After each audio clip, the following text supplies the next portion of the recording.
The apartment hallway stretched, a tunnel of identical beige doors, each one a carbon copy of the last, distinguished only by the small silver numbers tacked beside the peepholes. I'd lived here for 3 years, a transient stopgap between a life I'd lost and a future I couldn't yet imagine, and still, sometimes, a cold dread would seize me. My apartment 3B was supposed to be right here, between 3A and 3C, but for a fleeting, terrifying moment. It wasn't, it was gone, replaced by another identical, anonymous rectangle, just like all the others. My key felt suddenly useless in my hand, a meaningless piece of metal. Then just as quickly the hallucination, or whatever it was, would recede. 3B would reappear solid and familiar, its scratched paint and chipped frame a stark reassurance.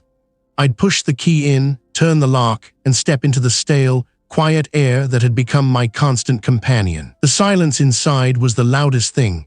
It pressed in thick and heavy, a physical weight on my chest.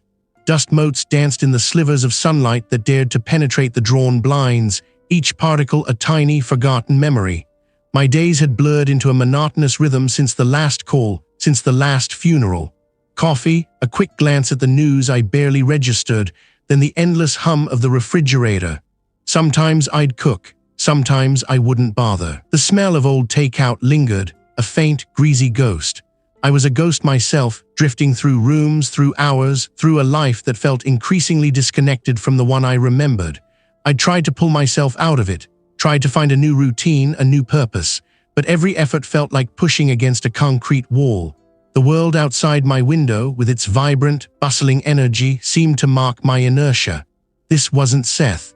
This was a placeholder, waiting for someone else to arrive and take over. One Tuesday, the monotony shattered, not with a bang, but with the crisp, almost delicate sound of heavy cardstock being slid under my door. I heard the faint scrape, then the retreating footsteps, quick and light. I stared at the gap beneath the door for a long moment, my breath catching. No one ever came to my door. Deliveries were left with the building manager, bills were digital. My heart gave a startled thump against my ribs, a sensation so unfamiliar it almost hurt. Slowly, I walked over, my bare feet silent on the worn carpet. The envelope lay flat on the floor, a stark white rectangle against the beige. It was thick, heavier than an ordinary letter, and bore no postage stamps, only an embossed, unfamiliar crest and a simple, elegant address, Seth Miller, my name written in a flowing, old-fashioned script. I picked it up. The paper felt cool and textured under my fingertips. The crest was intricate, a series of interlocking symbols I didn't recognize, crowned by a snarling, stylized beast. My brow furrowed. I didn't know anyone who used such formal stationery.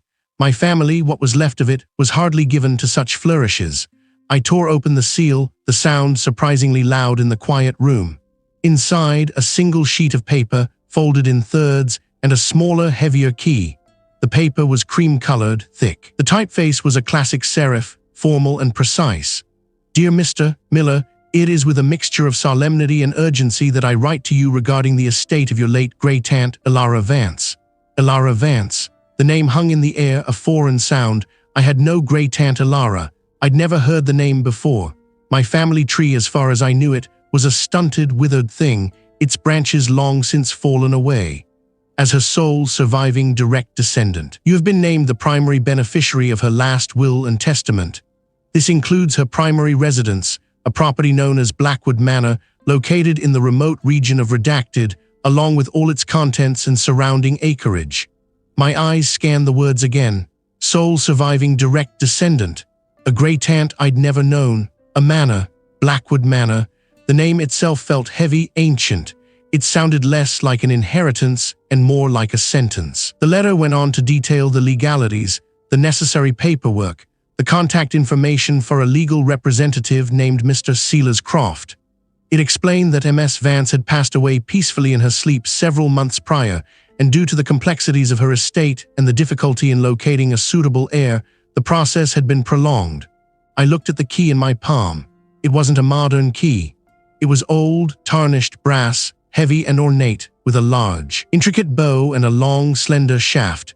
It looked like something from a forgotten chest or a forbidden door, a remote region. My mind, so long trapped in the mundane loop of my grief, struggled to process this sudden, bizarre development. It was so unexpected, so utterly out of place in the quiet despair of my life. A flicker, something akin to curiosity, sparked within me. A strange, almost unsettling current. Was this a cruel joke, a scam? I considered calling the number listed, but a different impulse took hold. A desperate, almost reckless urge. What did I have to lose? My life here was a slow decline, a gradual fading. Perhaps this was it. A sign, a chance to finally scrape the grit from my teeth, to breathe something other than recycled sorrow. I folded the letter carefully, placing it back in its envelope. The key, however, I kept. My fingers traced the intricate pattern on its bow. My great aunt, Elara Vance, a name I'd never known, attached to a house I'd never heard of, in a place I couldn't even imagine. What secrets did she keep, and why had she kept them from me for so long? The letter, a stark white rectangle against the worn wood of my kitchen table, had been a thunderclap in the quiet hum of my aimless existence. Blackwood Manor, an inheritance, a great aunt I'd never known. The words had resonated with a strange, heavy finality, pulling me from the quiet eddy of my grief and pushing me towards something new, something unknown. I was tired of the quiet, tired of the echo of absence. This was a chance, I told myself, to scrub the slate clean. A determined kind of numbness settled over me. I would go. The packing was swift, brutal in its efficiency. There wasn't much to take. A few boxes of books, some clothes, the framed photograph of my parents, their smiles forever frozen, forever out of reach. Each item felt like a shard of a life I was leaving behind, a life that had become too small, too suffocating. I didn't look back as the last box was sealed. My final walk down the apartment hallway was an exercise in detachment. Identical doors, rows of them, each a sealed world, none of them mine anymore. The faint smell of stale cooking and distant laundry detergent hung in the air, a memory already fading. My own door, the one I'd locked for the last time, seemed to have vanished, absorbed into the uniform beige, leaving no trace. A peculiar emptiness bloomed in my chest, not sadness, but a stark, clean void. I was shedding my skin, and the feeling was both liberating and profoundly unsettling. The drive was long, stretching across states, eating up hours and miles. The landscape blurred, shifting from urban sprawl to rolling hills, then to dense, ancient forests that pressed in close to the narrow, winding roads. Cell service dwindled, then died altogether. The air grew colder, thinner, carrying the scent of pine and damp earth. I felt a strange sense of anticipation, a nervous flutter in my gut that could have been excitement or something else entirely. The sun was a bruised purple stain on the horizon when the road finally narrowed to a gravel track, swallowed by a tunnel of gnarled trees. Then, through a break in the foliage, I saw it. Turrets pierced the sky at odd angles, their slate roofs crumbling, windows like vacant, unblinking eyes. A rusted iron gate, half open and leaning drunkenly, marked the entrance, groaning a silent welcome. I cut the engine. The sudden silence was profound, broken only by the distant caw of a crow and the rustle of unseen things in the undergrowth. It was vast, far larger than I'd imagined, even from the pictures attached to the lawyer's letter, and decaying.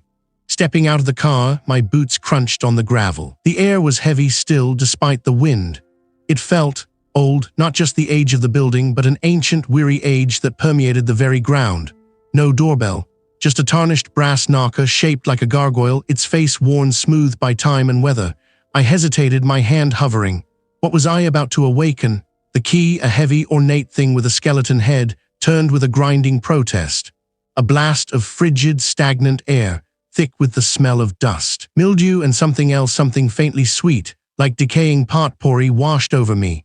I stepped across the threshold, my footsteps echoing unnaturally on what I assumed was a stone floor, though the gloom made it impossible to tell. A grand staircase, its banister intricately carved but coated in years of grime, swept upwards into the blackness. Tapestries, or what remained of them, hung in tattered strips from the walls. Furniture, hulking shapes beneath dust sheets, stood like silent sentinels. Each object seemed to hold its breath. I walked deeper, the beam of light dancing across forgotten portraits with cracking paint, their eyes following me from the walls. Dust motes, disturbed by my passage, swirled in the air like tiny, agitated spirits. The house was enormous, a labyrinth of rooms branching off the main hall, each doorway a gaping mouth. A faint scratching sound, like claws on wood, came from somewhere above me. I froze, listening, only the rapid thrum of my own pulse. Just the house settling, I told myself, an old structure groaning under its own weight.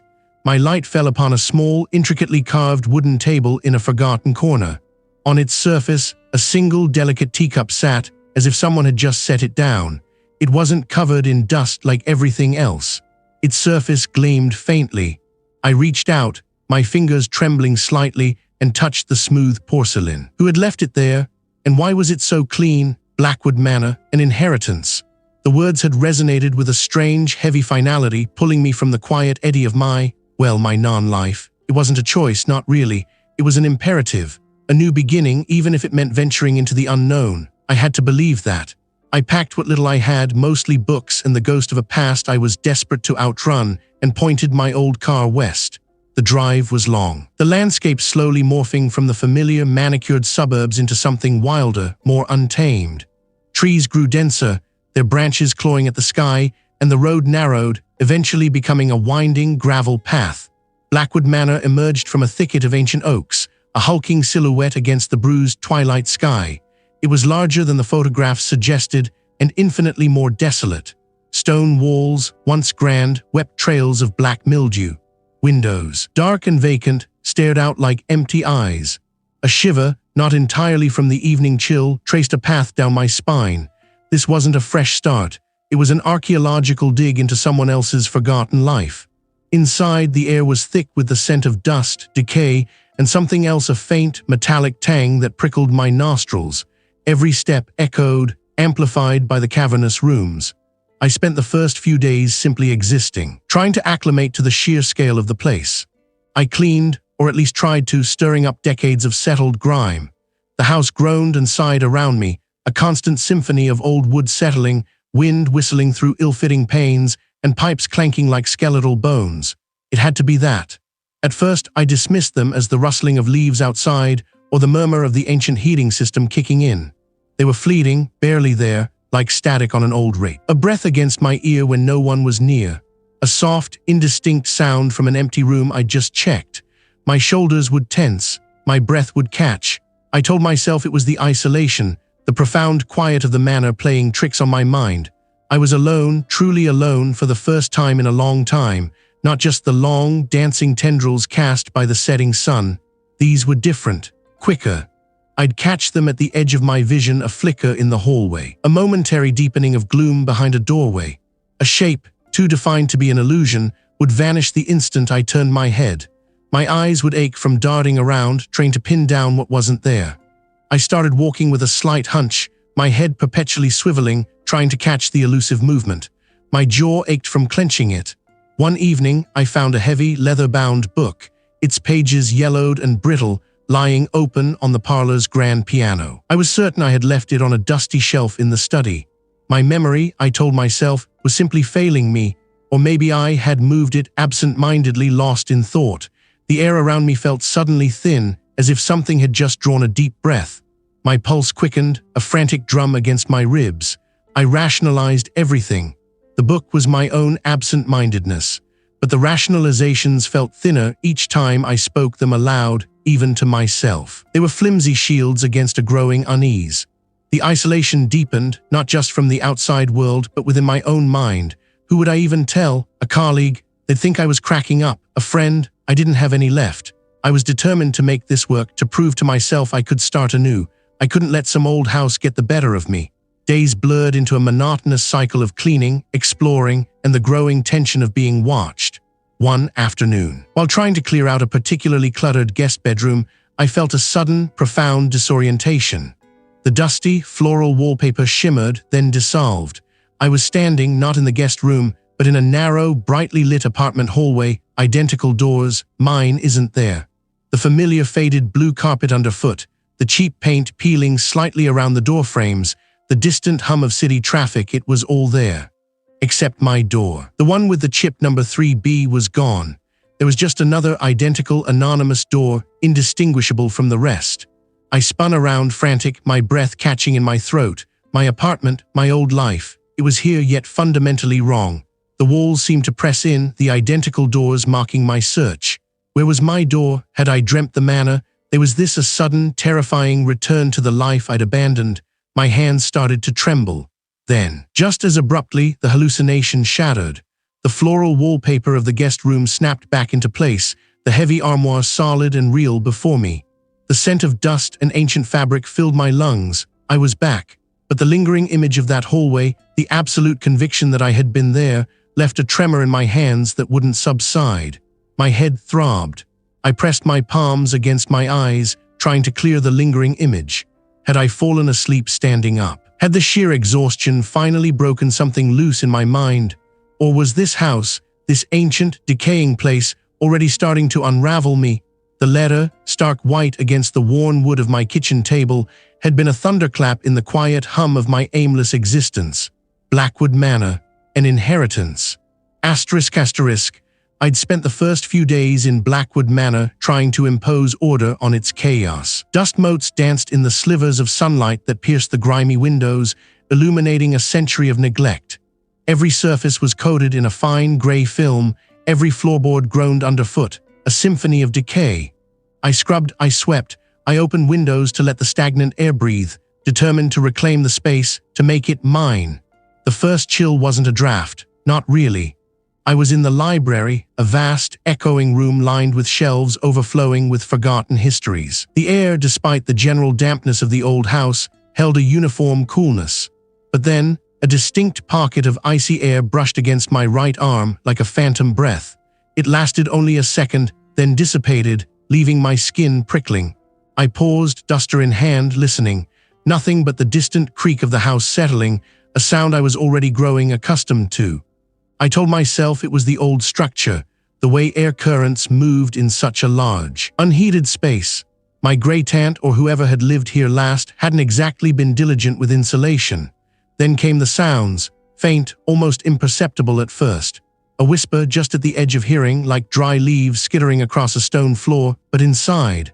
Or I'd be in the entryway trying to coax open a stuck window, and a soft thud would resonate from the east wing, a section of the house I hadn't even begun to explore.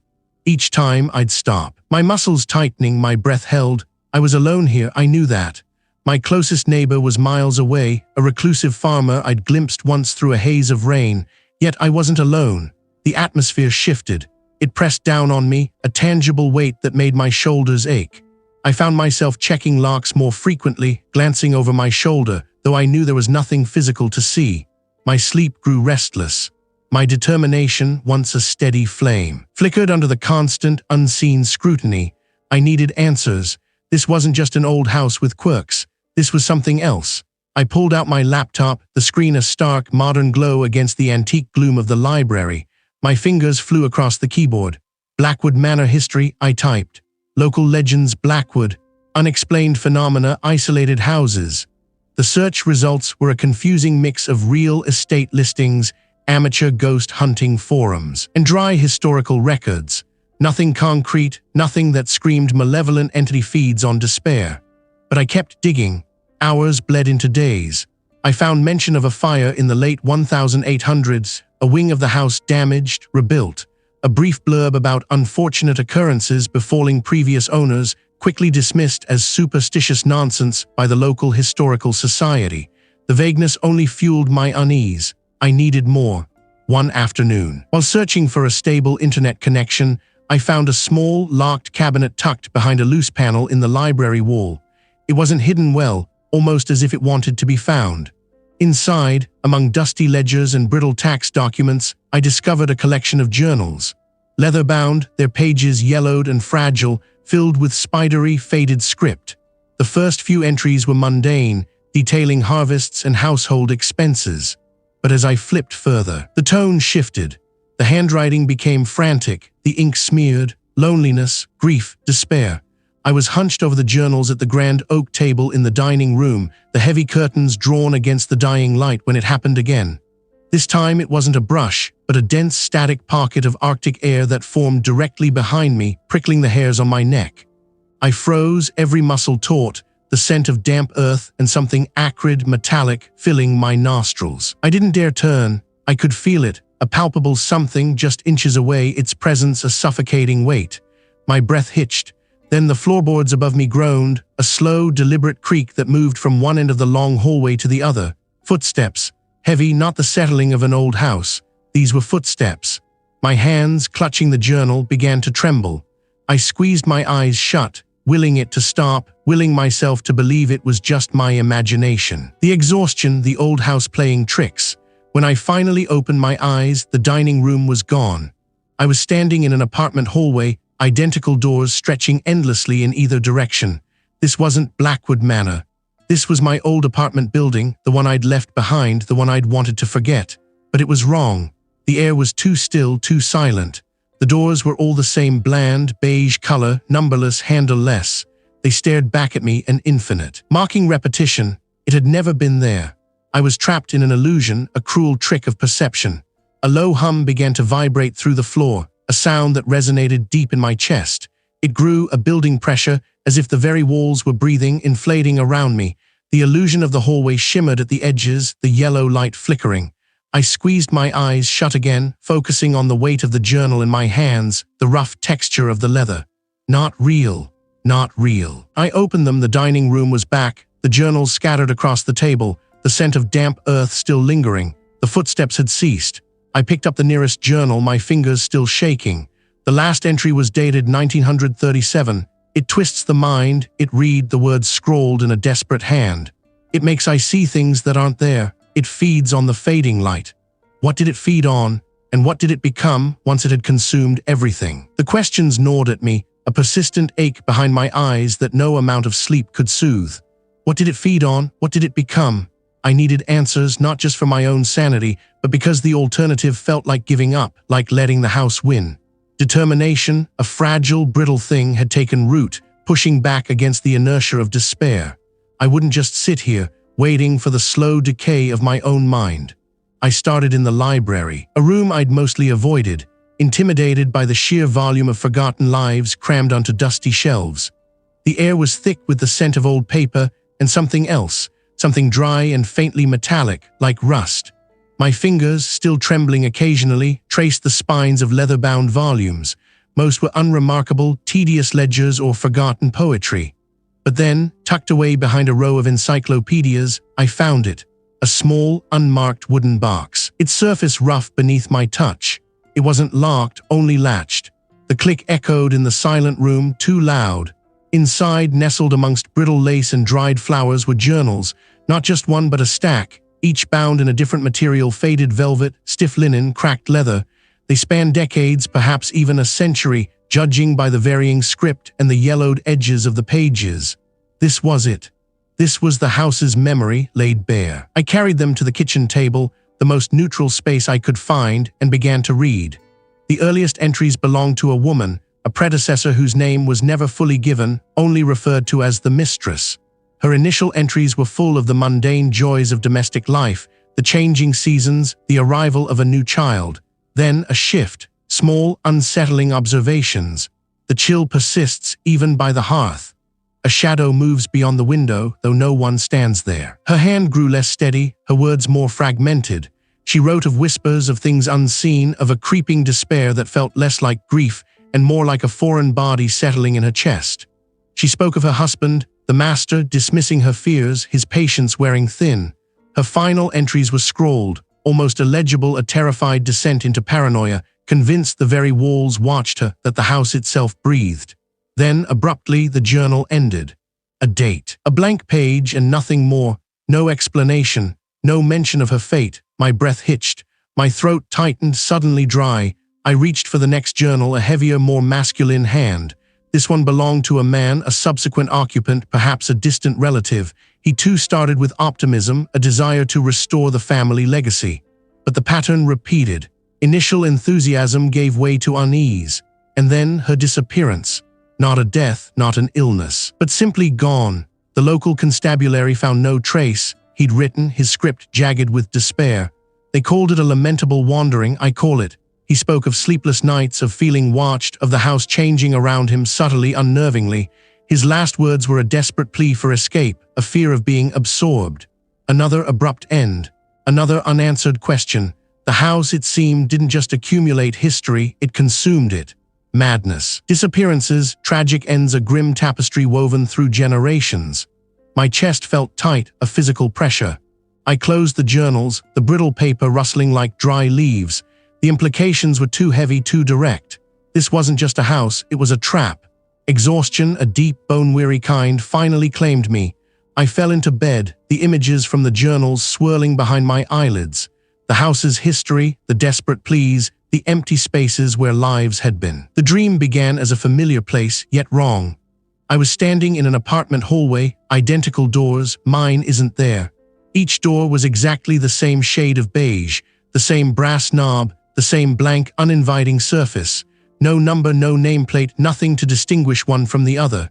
A low hum vibrated through the floorboards, a sound I couldn't place. My breath caught in my throat. I knew this place, or a version of it, from my past, from a life that felt impossibly distant. But it was altered. I walked, my footsteps muffled by the thin carpet, trying each knob, locked, all of them. My hand instinctively went to my pocket, searching for a key that wasn't there. I needed to get back to my apartment, the one that held my meager belongings, my memories, the one that offered a sliver of safety. But which one was it? They were all the same. A growing unease turned into a suffocating fear. The air thickened, pressing in on me. The hum grew louder, a deep thrumming that resonated in my bones. I could feel something behind the doors, a vast, waiting presence watching me, delighting in my confusion. Then a sound from behind one of the identical doors, a faint scratching, like fingernails on wood. It was rhythmic, insistent. Scratch, scratch, scratch. My eyes darted to the door, then to the next, then the next. Was it coming from all of them, or just one? I pressed my ear to the nearest door, straining to hear, my heart thudding against my ribs. The scratching stopped. It spoke my name. The scratching, the identical doors, the terrifying knowledge that my own door was missing, it all clung to me like a shroud.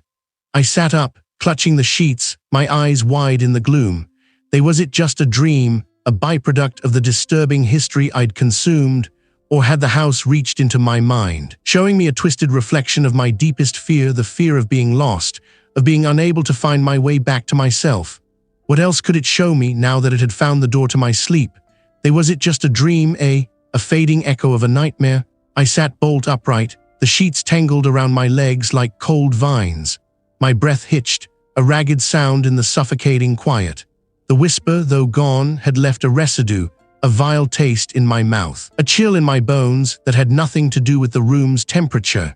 My eyes darted around the familiar bedroom, searching for anomalies, for anything that would confirm or deny the terrifying vision of the missing door. The antique dresser stood solid against the far wall, its polished surface reflecting the faint moonlight. The heavy curtains, drawn shut, still billowed slightly from a draft I couldn't feel. Everything looked exactly as it should. Too exactly. It was the kind of perfect stillness that felt engineered, a trap laid with meticulous care. I needed water. My throat was sandpaper. I needed to move to prove to myself that this was real, that I was real, and that the house hadn't swallowed my mind whole. I pushed myself up, my muscles stiff, and stumbled towards the bedroom door. My hand reached for the cool metal of the doorknob, turning it slowly.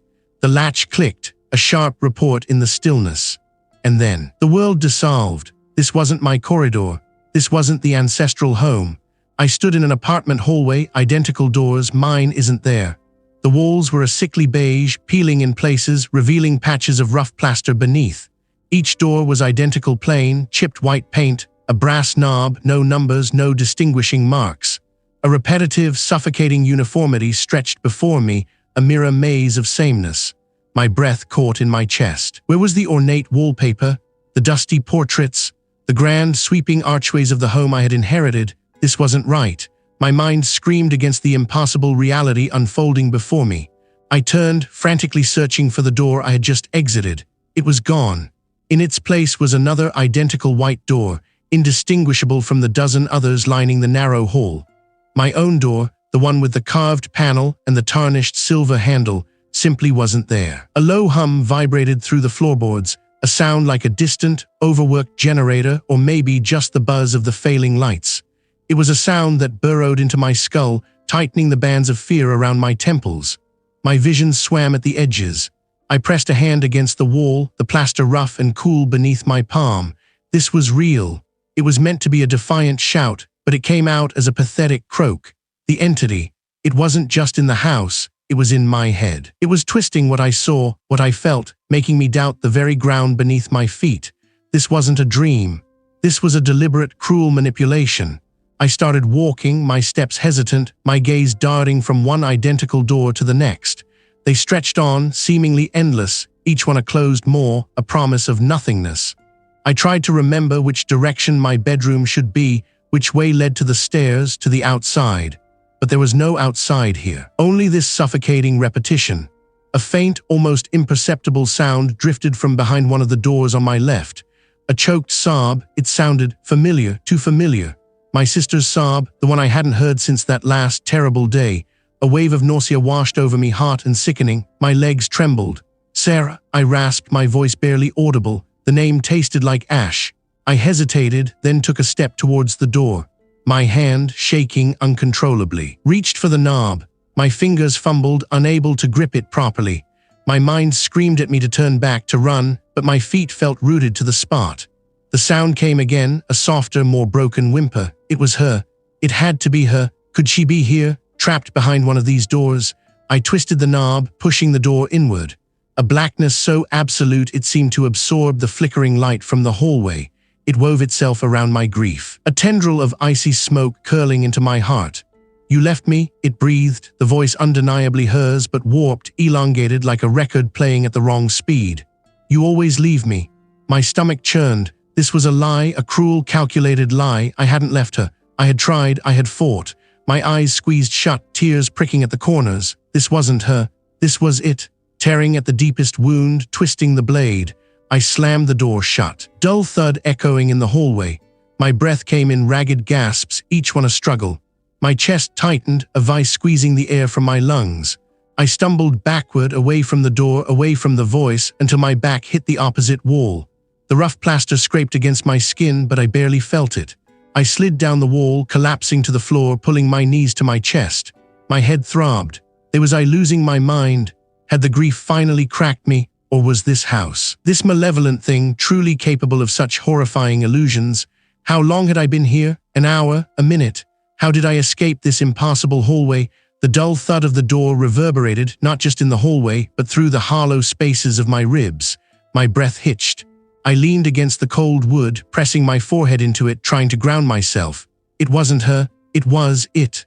A mimic. A cruel architect of suffering, twisting the deepest sorrow into a poisoned barb.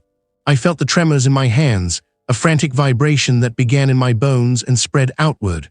My eyes were still clenched shut, the phantom image of her face, contorted by a lie I hadn't spoken, seared behind my eyelids. When I finally opened them, the hallway was silent, too silent. The air, which had been thick with the stench of dust and decay, now felt unnervingly clean, sterile, even. I pushed myself off the door, turning my gaze sweeping over the familiar, yet suddenly alien surroundings. My apartment hallway, identical doors, mine isn't there. Where my door should have been, a featureless expanse of beige walls stared back at me.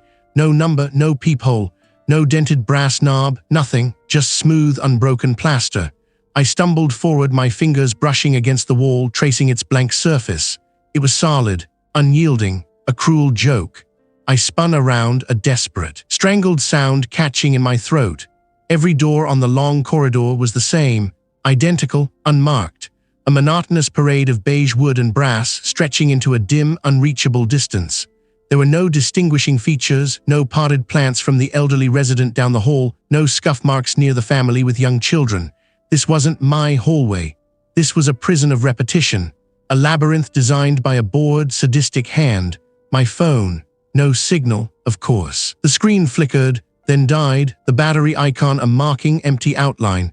I shook it, pressed buttons, tapped it against my palm with growing desperation.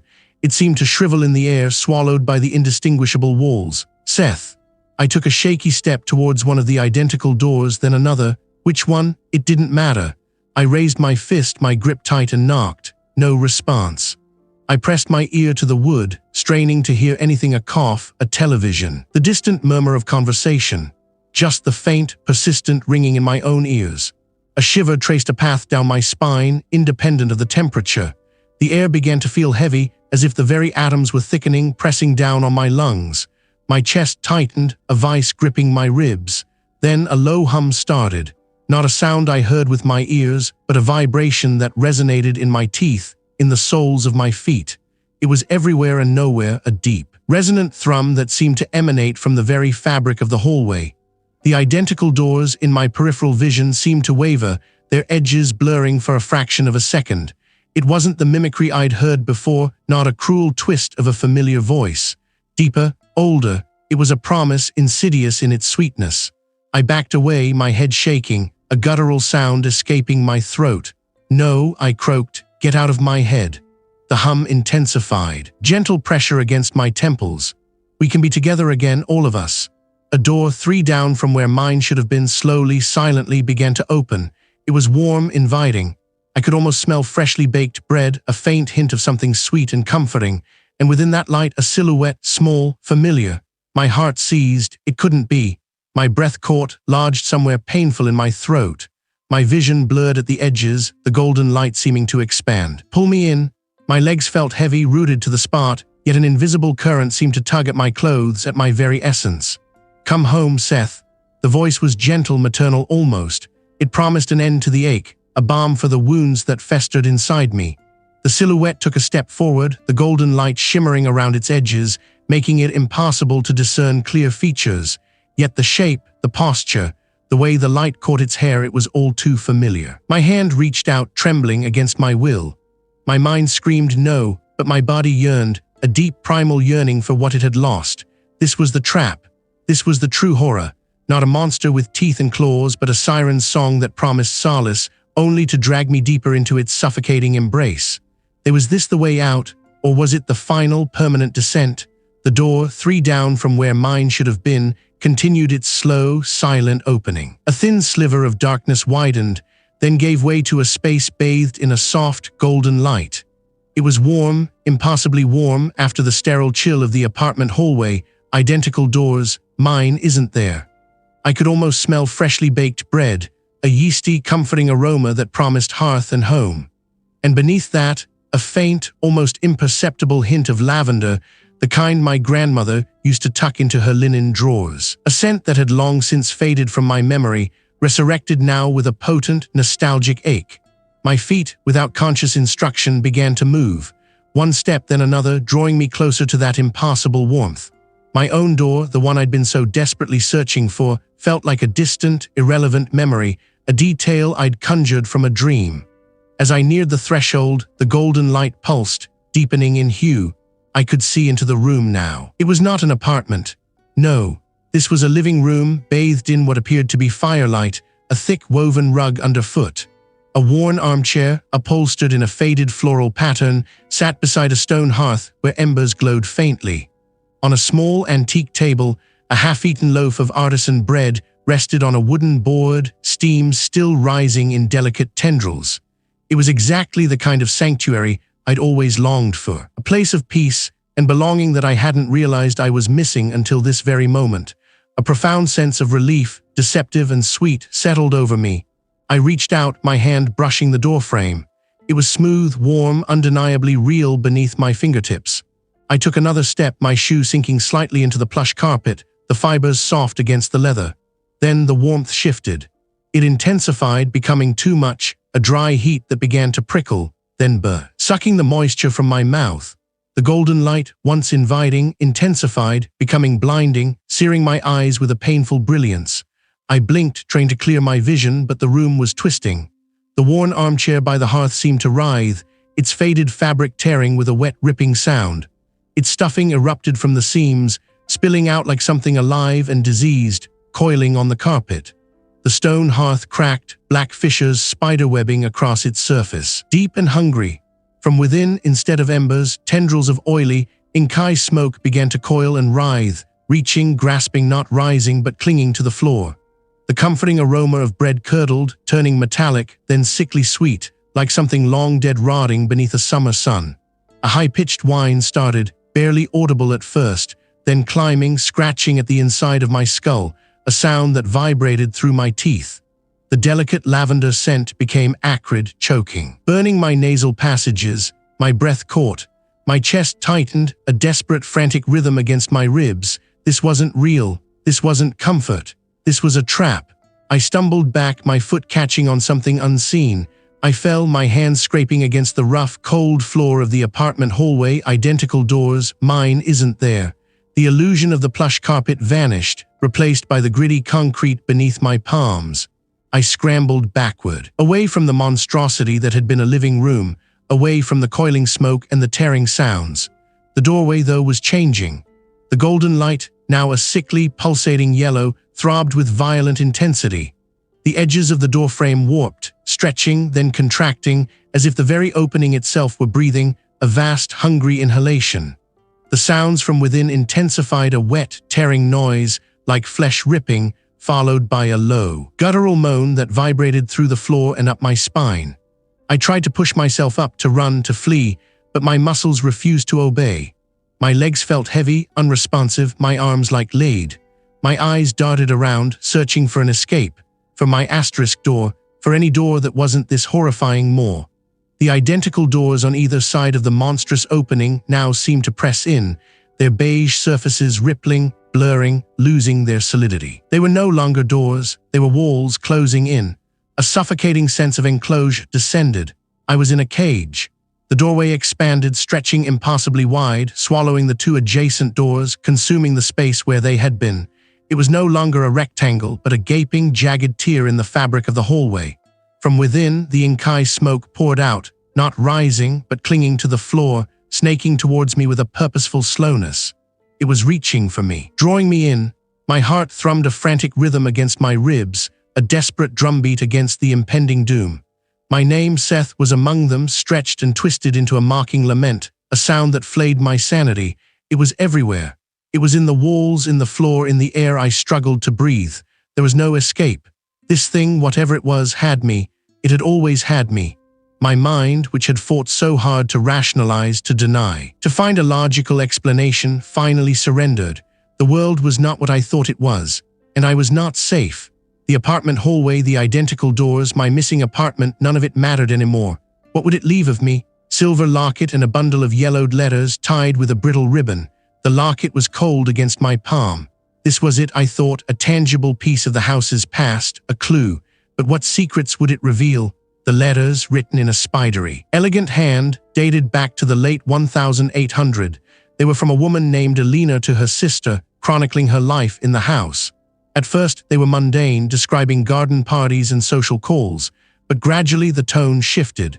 Elena wrote of melancholy, of the weight of the house, of a growing despair that clings to the walls. She mentioned strange occurrences, objects moving, whispers. This sounded eerily familiar. He talks to unseen things. One letter read, her handwriting becoming frantic, slanting wildly across the page. He says they tell him what he already knows but cannot face. They feed on his sadness, sister. They grow stronger with every tear. My heart pounded. The entity, it fed on loneliness, grief, despair, and I, isolated and still reeling from my own losses, was a prime target. The letters ended abruptly, the last one unfinished, trailing off mid-sentence. A blotch of dried ink staining the paper. Elena's fate was left unknown, but the implication was chilling. Had she too succumbed to the sorrow? That night the entity invaded my dreams. I was back in the server room corridor, the red light pulsating, the hum a deafening roar. But this time I wasn't alone.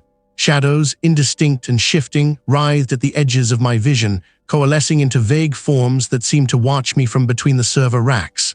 Alone, remember. They hissed, their words twisting my own memories, distorting the faces of those I had lost. My mother's face, my father's, contorted in grief, not for themselves, but for me. My throat was raw from screaming. I fumbled for my flashlight, clicking it on, but something was different. On the dusty floor by the foot of the bed lay a single withered rose. Its petals were a deep, bruised purple, almost black, and its thorns were impossibly long and sharp, like tiny needles. It was the same kind of rose. I stepped into the impossible warmth, leaving the sterile chill of the apartment hallway, identical doors. Mine isn't there behind me. The golden light wasn't light at all, not truly. It was a presence, thick and viscous, shimmering like heated air over asphalt, but fluid, almost liquid in its density. It pulsed with a slow, hypnotic rhythm, filling the space where a room should have been. There were no walls here, no ceiling, no floor. Only the undulating, amber haze, smelling faintly of dried petals and something else, something cloying and sweet, like fermenting fruit left too long in the sun. A scent of decay but alluring. My breath hitched. The air was heavy, humid, clinging to my skin like a shroud. I could feel it seep into my lungs, warm and oppressive, yet somehow invigorating. My pulse quickened, a drumbeat against the velvet quiet. They tugged at my awareness, promising secrets, offering solace. But the solace felt like a trap. Then the warmth intensified. It pressed in, not unpleasantly, but with a strange, invasive intimacy. It wasn't touching my skin, not truly, yet I felt it deep within my bones, a vibration that resonated with my own nervous system. My thoughts, which had been racing, began to slow. They drifted, detached, like smoke rings dissolving in the air. A peculiar lethargy settled over me, a profound, undeniable sense of calm that was more terrifying than any panic. This was the entity. This was its embrace. I tried to move, to pull back, but my limbs felt heavy, unresponsive. They weren't paralyzed, just unwilling. Every impulse to resist felt distant, irrelevant. The golden light wasn't just around me, it was in me. I felt it worming through my veins, along my nerves, a shimmering current tracing the pathways of my consciousness. It was a subtle invasion, a soft erosion of my boundaries. My grief, my despair, my loneliness, they didn't just feel amplified, they felt exposed, laid bare for inspection, then gently, meticulously siphoned away. It was an exquisite theft. Each sorrowful memory, each pang of loss, was drawn out of me like a thread from a spool. To feel nothing, to be free of it all. My eyes, unblinking, stared into the endless golden expanse. Reflections swam within its depths, distorted images of my own past, fleeting faces of those I'd lost, moments of profound sadness, all dissolving like sugar in hot tea. I watched them go, not with regret, but with a strange, detached curiosity. Who was I without these things? What would remain? The warmth became a low, thrumming vibration that resonated in my chest, a deep, resonant hum that seemed to mimic a heartbeat, but not my own. It was too vast, too ancient.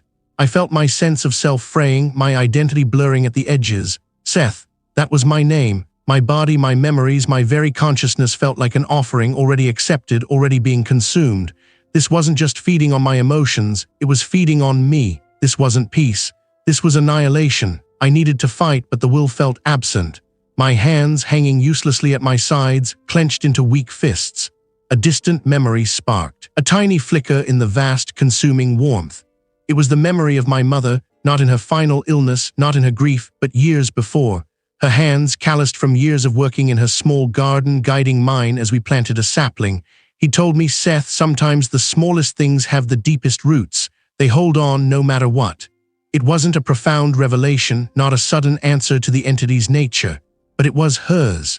It was real. It was tangible. It was a memory not of loss, but of resilience, of life pushing against the earth. A tiny, stubborn seed of defiance began to sprout in the barren landscape of my dissolving mind. I wasn't just my grief. I was the memory of her hands, the feel of the soil, the promise of growth. I was more. The entity or the golden presence sensed it. The pervasive warmth around me didn't dissipate, but a subtle shift occurred. The sweet, cloying scent sharpened, edged with something acrid. Like ozone before a storm. It felt like a probe, a searching finger trying to find the source of that defiance, to pluck it out. I squeezed my eyes shut, focusing on the rough texture of my mother's palm against mine, the earthy smell of the soil. No, the word formed not audibly, but with a surprising force within my mind. Not yet.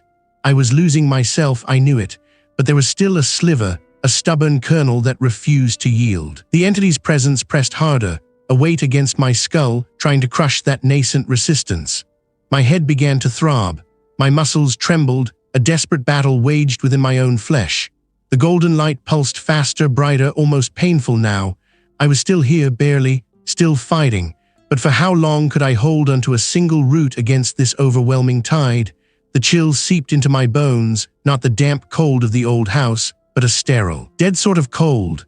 It clung to the air in the apartment hallway, identical doors, mine isn't there. Each door, a featureless slab of painted wood, was indistinguishable from the next, stretching into an endless, repeating pattern. No numbers, no peepholes, no scuffs or marks to betray a unique inhabitant. Just an unbroken line of sameness, a stark white corridor under a buzzing fluorescent light that cast no shadows. It was the ultimate prison of anonymity, a place designed to make me forget who I was, where I belonged. This wasn't real. I knew it wasn't. Yet the linoleum floor felt solid beneath my worn boots, the air tasted faintly of stale dust and disinfectant. I reached out, my fingers brushing against the smooth, cool surface of a door. No handle, nothing to grip. My breath hitched. This was the entity's doing, a final, desperate attempt to drown me in the very despair it craved. It wanted me to search, to fail, to surrender to the crushing weight of being lost. But a flicker sparked within me, a stubborn ember.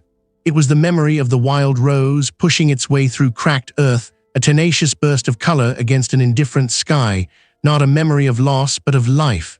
A defiant green shoot that was hers, that was real. The hallway seemed to absorb them, to mark their insignificance. A subtle hum vibrated through the floor, a low thrumming that resonated deep within my chest. Like a distant, hungry growl. It wasn't just in the floor, it was in the air, in the very fabric of my perception. It was the entity listening, waiting. I focused on the rose, its thorns, its scent, the way its petals unfurled. I refused to let the identical doors, the endless hallway, claim my focus. My gaze hardened, sweeping across the sterile expanse. It fed on loneliness. And this place, this endless, featureless corridor, was a distillation of all three. It was trying to make me believe I was utterly alone, that my connection to anything meaningful had vanished. A subtle shift in the air, a drop in temperature that made the hairs on my arms prickle. It was here, pressing in, a weight against my thoughts. They weren't words, not yet, but the suggestion of words, hinting at every insecurity, every failure, every ghost of a regret that haunted me. They promised an oblivion of forgotten sorrow, an end to the struggle. "No," I said, louder this time, my voice cracking but firm. "You don't get to have it." My heart began to hammer, a frantic drum against my ribs, not from fear, not entirely, from exertion. It took effort, immense effort, to push back against the tide of insidious despair. I remembered the feeling of my grandfather's rough hand in mine, the smell of sawdust from his workshop, the quiet pride in his eyes. More memories, more defiance. I was building a wall, brick by brick, against the entity's assault. The hallway rippled. The lines of the doors wavered, blurring at the edges, as if seen through rising heat haze. My name, Seth, seemed to be woven into the tapestry of sound, twisted and stretched into something grotesque. I closed my eyes, forcing myself to breathe deeply, evenly. The air felt thick, heavy, like breathing underwater. My hands clenched into fists, fingernails digging into my palms. I could feel the blood, a sharp sting, a tangible sensation in this realm of illusion. This was my body, this was my mind, and I would not surrender either. "You can't take what isn't yours," I gritted out, opening my eyes. The hallway was still there, but the edges of the doors were beginning to fray, like old photographs curling at the corners. The light above hummed with an almost painful intensity, threatening to shatter. This was the entity's anchor, its connection to my perceptions. It needed my belief in its reality to sustain itself. I started walking, choosing a direction at random. Each step was heavy, as if I were wading through thick mud. The identical doors began to distort, some stretching impossibly tall, others shrinking, their surfaces bubbling and warping like melting plastic. The floor beneath my feet grew slick, then rough, then vanished entirely, replaced by a swirling vortex of indistinct colors. But I kept walking. I focused on the feeling of the rose's petals, soft and velvety against my thumb. I focused on the sun on my face, the wind in my hair, the solid ground beneath my feet. Before this place, I was starving it. I was denying it the sustenance it needed. I would give it none of it. I would not mourn here, I would not be lost here. The entity shrieked, a soundless scream that vibrated through my very bones, threatening to tear me apart from the inside. Had I won? Or had it merely found a new way to consume me? Entry describing a red, humming place, a corridor of metal and endless light. The server room. My blood ran cold, a deeper, more profound chill than any the house had offered. Arthur had seen it too. "It shows you what you need to see, Seth." Arthur's entry read, his handwriting becoming erratic, almost illegible. "It twists the knife. It wants you to doubt everything. It wants your memories, your grief, yourself." Entry ended abruptly mid-sentence, just like Elena's letter, with a final, desperate scrawl. "I can't tell what is real anymore. Am I Arthur, or am I just another echo in this place? It's all me, isn't it? All of us." The final words were smeared, as if the pen had been dropped, or the hand had simply ceased to function. My vision swam. This wasn't just a haunting. It was a cycle. Was I just another Arthur, another Elena, destined to lose myself to this house. I looked up from the journal, my eyes unfocused, staring into the dark corner of the library. My reflection stared back from the grimy glass of the tall window, but it wasn't quite my face. The eyes were too deep set, the cheekbones too sharp, the smile too wide, too knowing. It was a distorted, mocking version of myself, a stranger wearing my features, a ghost of a